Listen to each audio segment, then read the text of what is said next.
Last Saturday, the US turned 250 years old. So, happy 4th of July to those who celebrate it. But this time, the celebration was not just fireworks and apple pies. In a very specific corner of the financial world, there was a different conversation going on: gold, money, and the decision that was made 50 years ago and no one officially tried to revisit it.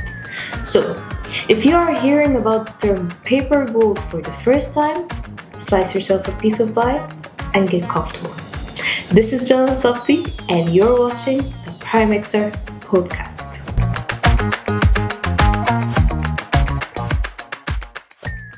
In order to understand why that Saturday was being watched so closely, we need to go back in time a little bit. Specifically to 15th of August 1971. A fine Sunday evening, President Nixon appeared on TV and he did something that changed the global financial system permanently. He suspended the US dollar convertibility into gold. So what does that mean? Let's see. Before 1971, every major currency in the world was pegged to the US dollar, and in return, the US dollar was backed by gold at a fixed price of $35 per ounce. Yes, good times. So, if you were a foreign country at that time sitting on a pile of US dollars, you would go to the US government and say, "I would like my gold, please." And in return, they would hand you the gold in exchange for your paper money. That was the deal back then. So President Nixon, he cancelled that without any kind of vote or a global agreement. And from that time, the US dollar was backed by nothing except the promise and the credibility of the US government, which is, believe it or not, it's still how it works until today. And that event was called the Nixon shock, one of the most consequential events in the financial markets, and without any vote, only by one man. After President Nixon's decision, the US eventually set an official book value of their gold reserve.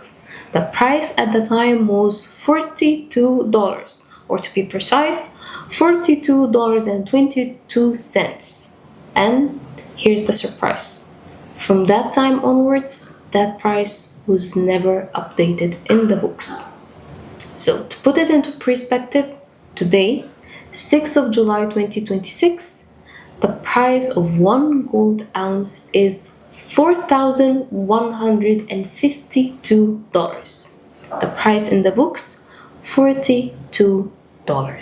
Now that we know the history, I want to introduce you to one term called paper gold. Let's imagine this. I have 1 ounce of gold, and instead of handing it to you directly, I will give you a piece of paper that says, "This piece of paper represents 1 ounce of gold." You pay me, I keep the gold, and you have the paper that represents the value. Now here's the interesting part. Based on that 1 ounce of physical gold, I did not just create one piece of paper. I created, let's say, 10 or 50 or even 100 other pieces of paper, and I sold all of them to 100 other people. I collected the money, and all of them believed that they have a claim for 1 ounce of gold. So the question is, did I actually go and buy the remaining 99 ounces of gold?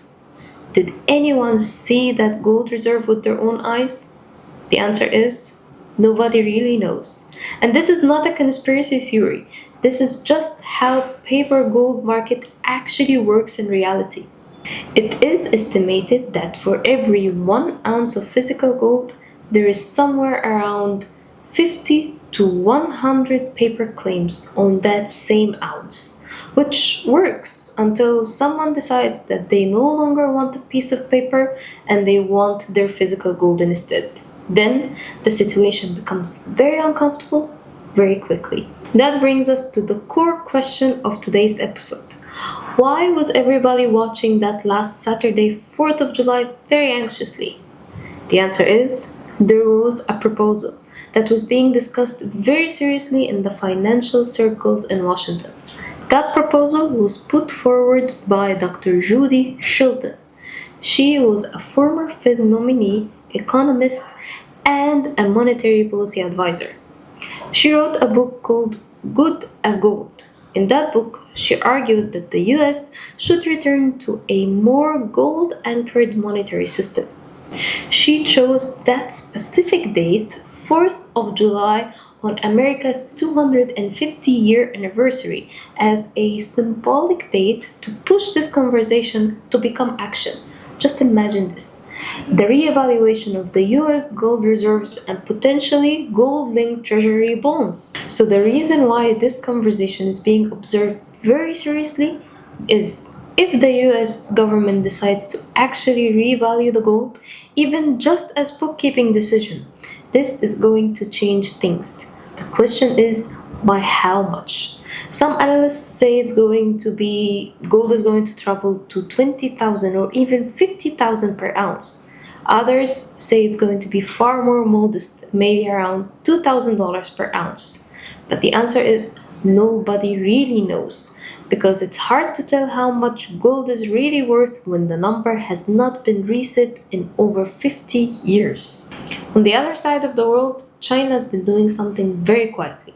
They have been buying gold for the last 18 months, strategic, consistent purchases. And China doesn't do things without a reason. So, in a world where the US dollar is being questioned and the gold value is being reconsidered, China appears to be prepared for that day, whether it comes in 10 days from now or in 10 years from now. Either way, they are going to be ready. So happy 4th of July, everyone. This was all for today's episode. This year did not just spark fireworks, it also sparked a conversation about gold and money and decisions that were made 50 years ago. As of now, 6th of July, nothing really happened related to reevaluation of gold. But if something ever does happen, you know where to find me. Don't forget to follow us on Facebook, Instagram, and YouTube to get all the updates. This was John Safti, and you're watching the Primexar podcast. See you on the next one.